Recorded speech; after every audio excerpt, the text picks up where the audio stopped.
यादव ने पूछा कि भगवान का प्रथम नाम क्या है। हमारे आचार्य जी ने कहा कि उनका प्रथम नाम कृष्ण है और ये हमारे शास्त्रों में भी प्रमाणित होता है कि उनका जो प्रथम नाम रखा गया वो भगवान कृष्ण, उनको कृष्ण ही कहा गया। क्यों कहा गया? क्योंकि उनका उस समय पे जो चेहरे का तेज था, जो कांति थी, वो मेघों के समान कृष्ण वर्ण की और आकर्षण करने वाली थी। इसलिए उनको देख करके सभी ने उनका नाम कृष्ण रखा, क्योंकि उनके अंदर इतना तेज था, इतना आकर्षण था। आकर्षति इति कृष्णा, क्योंकि वो अपनी ओर सबका आकर्षण कर रहे थे, इसलिए उनका नाम कृष्ण रखा गया। दूसरा नाम भी आचार्य जी ने बताया कि उनका नाम वासुदेव था। ये भी प्रमाणित होता है कि जब हमारे 16 प्रकार के कर्म होते हैं, 16 संस्कार जिसको बोलते हैं, उनमें से एक संस्कार नामकरण संस्कार भी होता है, जिसके माध्यम से कोई घर में नवजात शिशु का जन्म होता है तो उस समय पे अच्छे ज्योतिषी को बुला करके घर में और उनके द्वारा नक्षत्र आदि का ज्ञान करने के बाद नाम रखा जाता है।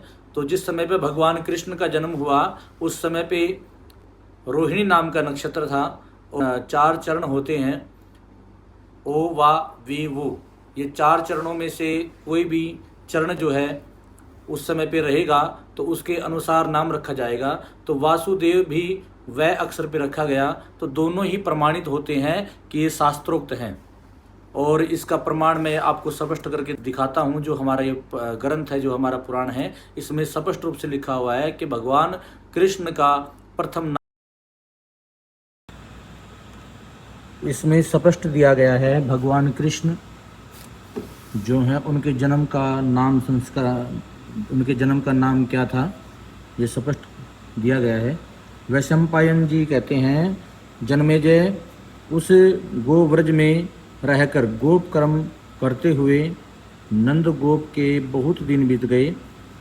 वहाँ उन दोनों बालकों का उन्होंने नामकरण संस्कार कर दिया। तदंतर वे दोनों भाई वहाँ बड़े सुख से रहने लगे और दिनों दिन बड़े होने लगे। उनमें बड़े का नाम संकर्षण था और छोटे का नाम कृष्ण था। संकर्षण जो है, ये जो बलदेव जी हैं उनका जन्म का नाम निकला था। भगवान कृष्ण का नाम जन्म से ही कृष्ण रखा गया। दूसरे शरीर में आए हुए भगवान श्री हरि ही कृष्ण नाम से विख्यात हुए। उनकी अंग कांति श्याम मेघ की भांति सांवली थी। जैसे समुद्र में मेघ की वृद्धि होती है, उसी प्रकार वे गौओं के बीच में रहकर बढ़ने लगे। ये स्पष्ट दिया गया है। यशोदा अपने पुत्र को हृदय से चाहने वाली थी। एक दिन की बात है, लाला कन्हैया छकड़े के नीचे सोया हुआ था। ये आगे कथा प्रारंभ हो जाती है। तो यहाँ पे स्पष्ट दिया गया है कि उनका जो नामकरण संस्कार किया गया उसमें भगवान जो नारायण हैं, जो उनका जो स्वरूप है भगवान कृष्ण, उनको जन्म से ही कृष्ण नाम कहा गया।